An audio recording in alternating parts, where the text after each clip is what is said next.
MLA కాసు మహేష్ రెడ్డి అండతో వైఎస్ఆర్సీపీ నాయకులు endowment భూములు అక్రమంగా రిజిస్టర్ చేసుకున్నారని ఆరోపించారు మాజీ ఎమ్మెల్యే ఎరపతినేని శ్రీనివాసరావు.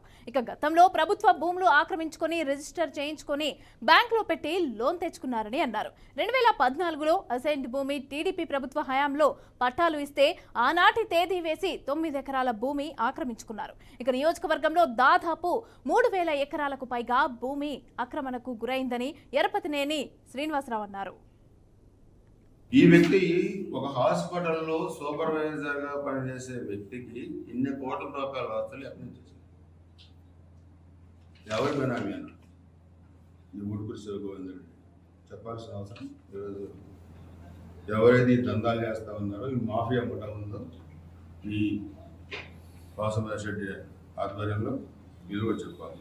అంటే ఒక ఫ్యాక్షనిస్టు, ఒక ఉన్మాది ముఖ్యమంత్రిగా ఉంటే రాష్ట్రంలో ఎలాంటి పరిస్థితులు ఉంటాయో ఒకసారి మీకు అందరికీ నేను చెప్తున్నాను. కొన్ని ఉదాహరణ అలాంటి పరిస్థితులు కింద కూడా అన్ని నియోజకవర్గాల్లో రాష్ట్రం అంతా ఉన్నాయి. దానిలో భాగమే ఈ వాసమహేష్ రెడ్డి కూడా ఈరోజు ఇలా ఉన్మాద చర్యలకి బరితెగించి చేసి ఈ వ్యక్తి ఒక హాస్పిటల్లో సూపర్వైజర్ గా పనిచేసే వ్యక్తికి ఇన్ని కోట్ల రూపాయల ఆస్తులు ఎక్కడి నుంచి ఎవరి బినామీ అన్న ఈ ఊడుకురి శివగోవిందరెడ్డి చెప్పాల్సిన అవసరం ఈరోజు ఎవరైతే ఈ దందాలు చేస్తా ఉన్నారో ఈ మాఫియా ముఠా ఉందో ఈ వాసమహేష్ రెడ్డి ఆధ్వర్యంలో